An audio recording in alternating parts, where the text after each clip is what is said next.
Bismillahirrahmanirrahim. Assalamualaikum warahmatullahi wabarakatuh. Apa kabar teman-teman? Semoga bahagia dan semangat selalu. Bertemu kembali dalam mata kuliah pengembangan keterlibatan orang tua dalam PAUD. Kali ini kita memasuki tema baru, yakni jenis-jenis keterlibatan orang tua dalam PAUD. Jika kemarin kita sudah membahas tentang fungsi dari keterlibatan orang tua dalam PAUD,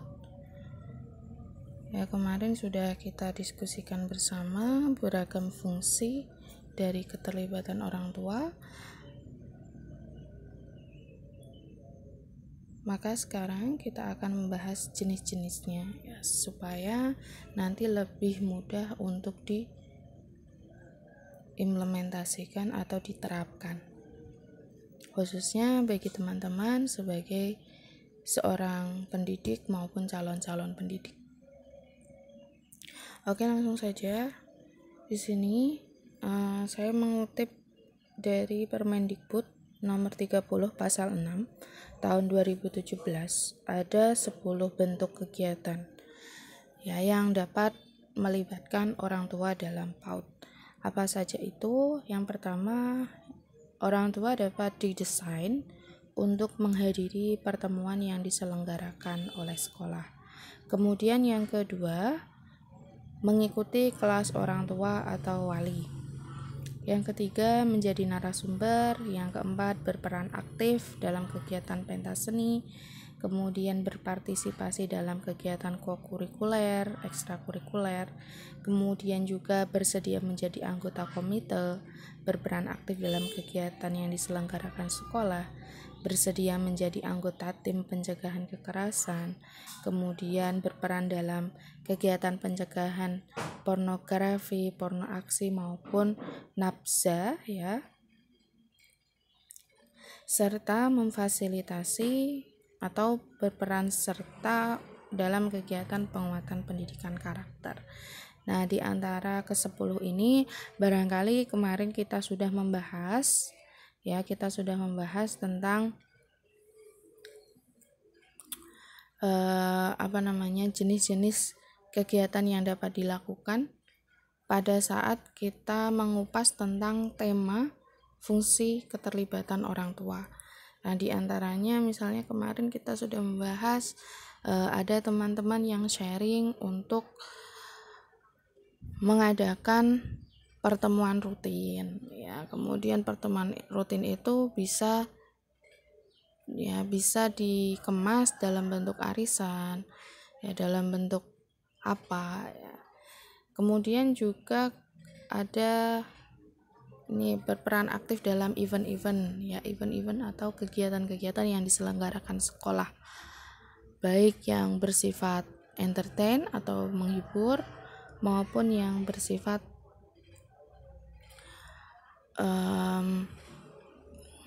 perlombaan atau kompetisi. Baik, itu diantara 10 kegiatan dalam Permendikbud. Selanjutnya kita masuk jenis kegiatan kreatif untuk melibatkan orang tua dalam PAUD. Ini dibagi menjadi 3.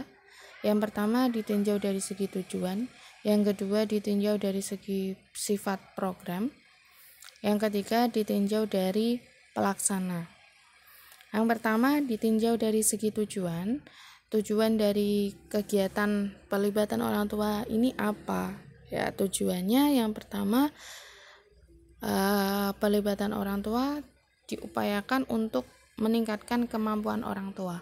Kemampuan dalam segi apa? Misalnya kemampuan dalam segi parenting atau pengasuhan, kemudian peningkatan kemampuan orang tua dalam membersamai anak ketika di rumah atau mendampingi anak pada saat belajar di rumah dan lain sebagainya. Yang berikutnya tujuannya adalah untuk kompetisi dan games.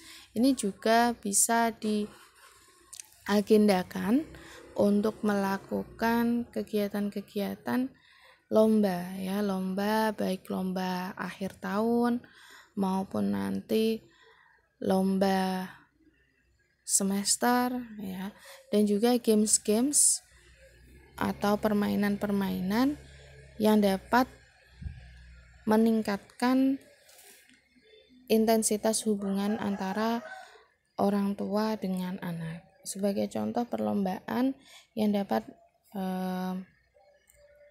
melibatkan orang tua ya, seperti orang tua ini, anak ini dan orang tua ada lomba memasak kolaboratif antara orang tua dan anak. Nah, ini bisa menjadi solusi agar keterlibatan antara orang tua dan anak dapat terjalin. Atau yang kita bahas kemarin tentang market day.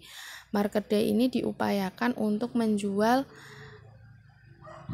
aneka makanan, misalkan ya, aneka makanan atau kreasi yang merupakan produk dari kolaborasi antara anak dengan orang tua.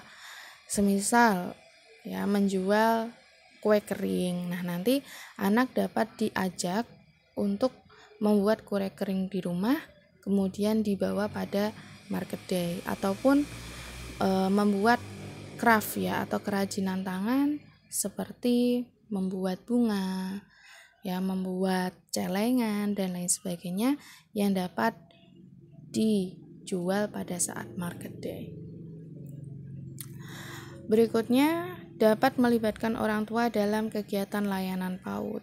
Nah, ini bisa berupa memberdayakan orang tua yang barangkali mereka memiliki kemampuan ya, atau memiliki potensi untuk bisa membantu dalam layanan PAUD. Semisal orang tua ini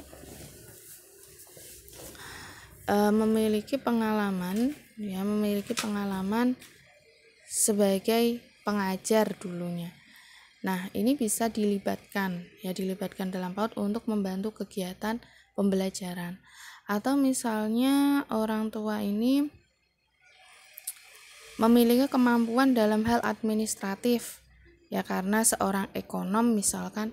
Nah, ini bisa dilibatkan ya, atau seorang ekonom atau akuntan, maka bisa dilibatkan dalam kegiatan sekolah, khususnya dalam hal-hal yang bersifat administratif dan lain-lain ya. Kemudian ditinjau dari sifat program, ini ada yang terprogram, misalnya weekly ya, atau monthly, atau tahunan. Nah, ini bisa diprogram ya kegiatan-kegiatan itu. Misalnya yang mingguan nanti ada acara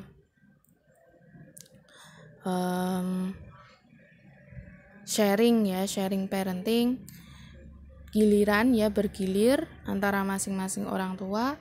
Karena kalau misalkan ya, biasanya orang tua itu ketika yang menyampaikan materi parentingnya terlalu teoritis, biasanya cenderung untuk abai.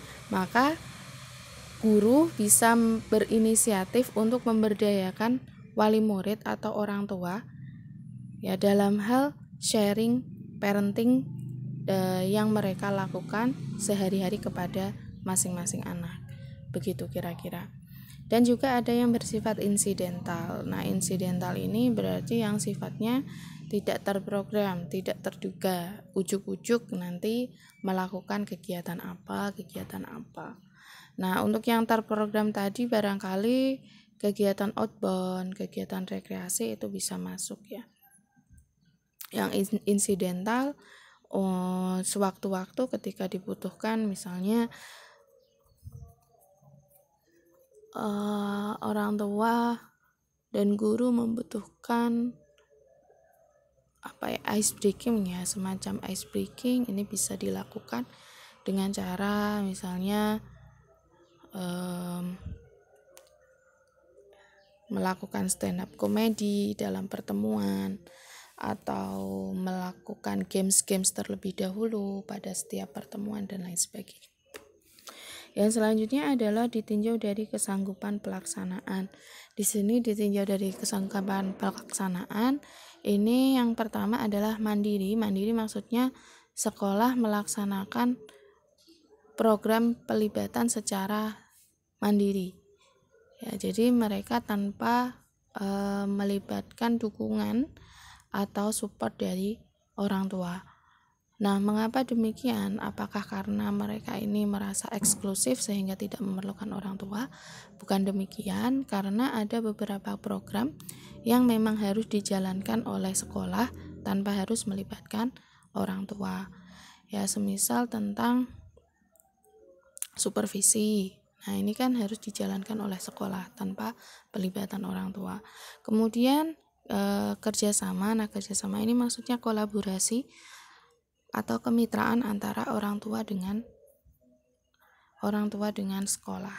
Ya, jadi pengadaan kegiatan-kegiatan ini dapat dilakukan dengan berkolaborasi antara kedua pihak, sehingga dapat lebih mudah dan lebih mensukseskan kegiatan atau program yang akan dilaksanakan. Berikutnya ada 6 bentuk keterlibatan orang tua dan sekolah dalam perspektif Epstein dalam bukunya ya, School, Family, School, and Community Partnership itu. Yang pertama, ya tipe pertama itu adalah parenting, yang kedua adalah communicating, ketiga volunteering, keempat adalah learning at home, kelima decision making, dan keenam adalah collaborating with the community. Di sini 6 bentuk keterlibatan. Yang pertama adalah parenting, berarti orang tua dilibatkan dalam kegiatan pengasuhan. Di antaranya sekolah dapat menyelenggarakan pelatihan-pelatihan ya atau kegiatan-kegiatan untuk sharing parenting baik dari para ahli maupun dari para orang tua itu sendiri. Ya, jadi untuk narasumbernya ya, narasumber parenting bisa dari ahli yang didatangkan maupun dari orang tua sendiri. Kemudian bentuk keterlibatan yang kedua adalah communicating. Communicating ini dapat berupa jalinan komunikasi yang efektif antara orang tua dengan sekolah. Di antaranya orang tua dan sekolah dapat membentuk grup ya,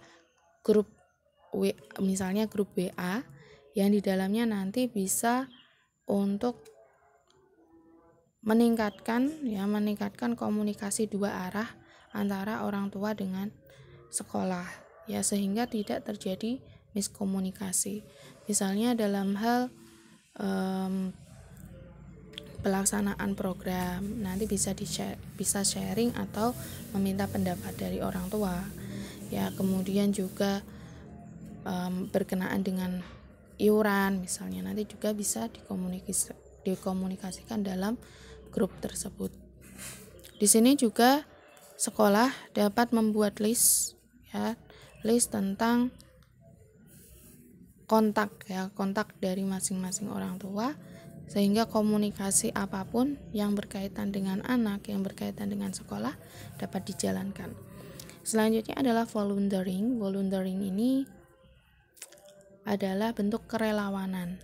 Nah, ini hampir sama seperti yang sudah kita bahas tadi di depan. Jadi orang tua dapat dilibatkan dalam menjadi seorang relawan. Relawan dalam hal apa? Misalnya tadi dalam hal administratif, atau mungkin dalam pembelajaran, atau mungkin relawan dalam hal membuat desain logo ya dan sebagainya lah yang dapat dimanfaatkan oleh sekolah. Jadi tidak semua hal itu harus dikuasai oleh pihak sekolah ya. Ketika ada orang tua yang potensial, maka silahkan bisa dimanfaatkan untuk itu. Karena ini bukan maksudnya untuk memberatkan orang tua, bukan, namun justru akan menjadi suatu kebanggaan tersendiri ketika orang tua merasa digunakan dalam tanda kutip atau dimanfaatkan jasanya oleh sekolah. Yang berikutnya adalah learning at home. Ini juga perlu dilaksanakan. Jadi guru bisa mendesain pekerjaan rumah atau PR maupun tugas-tugas yang dapat melibatkan orang tua dalam pelaksanaan PR atau tugas tersebut. Ya, di antaranya misalnya membuat origami atau yang lain sebagainya. Nah, sehingga nanti anak juga bisa lebih dekat dengan orang tua, dan orang tua juga dapat terlibat dalam proses kegiatan belajar anak. Yang berikutnya decision making. Decision making ini berarti melibatkan orang tua dalam pengambilan keputusan. Maksudnya gimana? Nah, dalam pengambilan keputusan ini sekolah dapat menjadikan orang tua sebagai komite sekolah, sehingga dalam kebijakan-kebijakan semisal penentuan kurikulum atau mungkin nanti tentang bisyarah dan lain sebagainya, itu dapat melibatkan pandangan atau perspektif dari orang tua, sehingga terjalin hubungan yang harmonis antara kedua belah pihak. Yang selanjutnya adalah collaborating with community. Ya, berkolaborasi dengan masyarakat. Berkolaborasi dengan masyarakat ini bisa dengan cara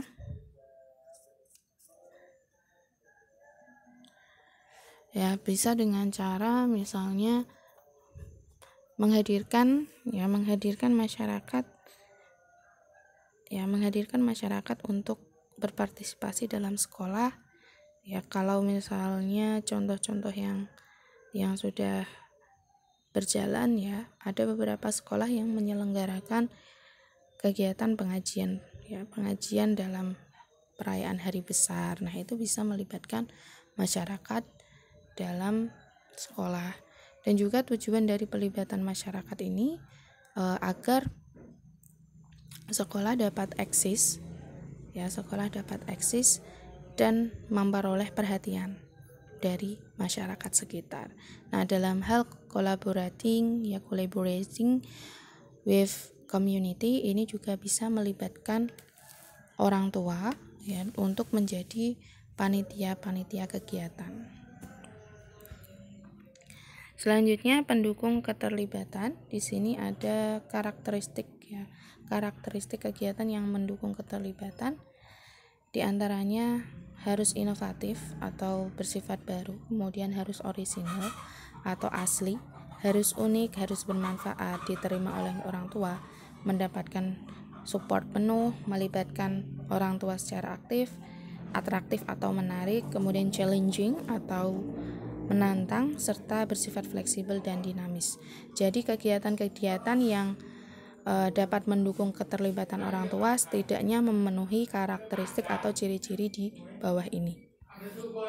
Selanjutnya ada langkah-langkah yang dilakukan sebagai pendukung keterlibatan antara orang tua dengan sekolah.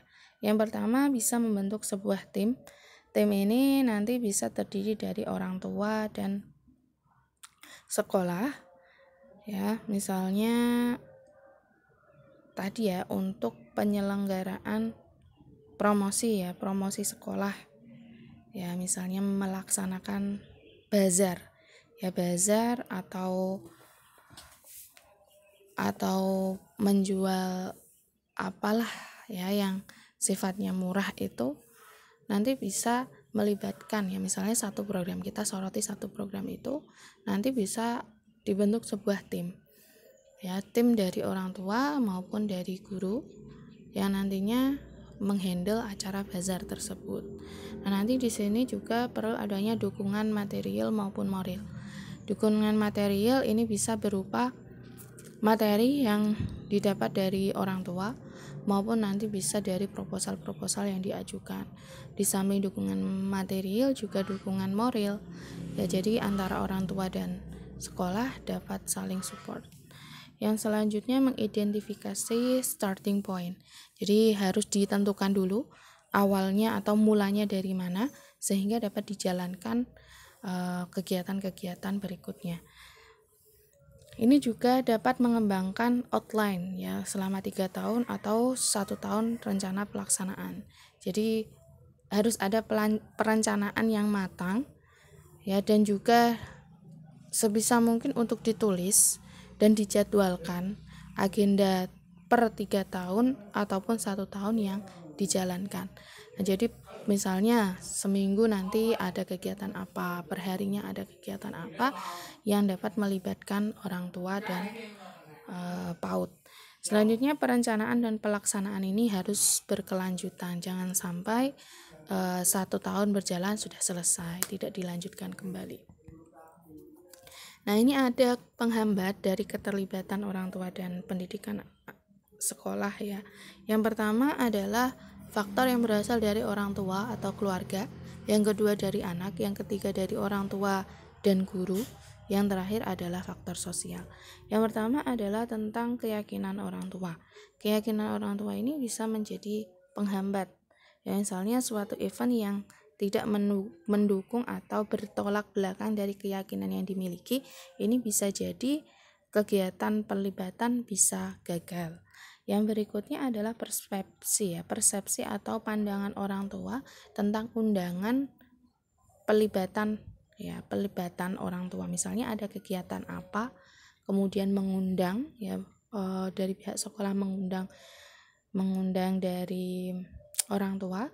Ini seperti yang teman-teman diskusikan kemarin. Jadi bisa jadi orang tua ini sanksi. Jangan-jangan saya diundang ini untuk dimintai sumbangan, untuk dimintai iuran lagi. Nah, jadi persepsi-persepsi seperti itu ini bisa menjadi penghambat dari pelaksanaan pelibatan orang tua. Padahal tujuannya sebenarnya bukan untuk mencari sumbangan, namun memberikan edukasi semacam itu. Edukasi tentang gizi anak, tentang pencegahan kekerasan misalnya, tapi malah justru orang tua salah paham. Yang berikutnya adalah konteks kehidupan saat ini. Nah, jadi tren-tren saat ini yang terjadi ini bisa menjadi faktor penghambat, serta perbedaan etnis, gender, dan golongan ini juga bisa menjadi faktor penghambat. Dari anak bisa jadi dari usia anak yang barangkali terlalu kecil atau terlalu dewasa yang belum sepenuhnya memahami, ini bisa menjadi faktor penghambat. Ya, jadi misalnya orang tua sudah diajak untuk terlibat, tapi ternyata antara orang tua dan anak belum nyambung ya, karena anak yang masih belum paham atau dan lain sebagainya. Yang berikutnya kesulitan dan ketidakmampuan dalam belajar, ini juga menjadi faktor penghambat dari segi anak.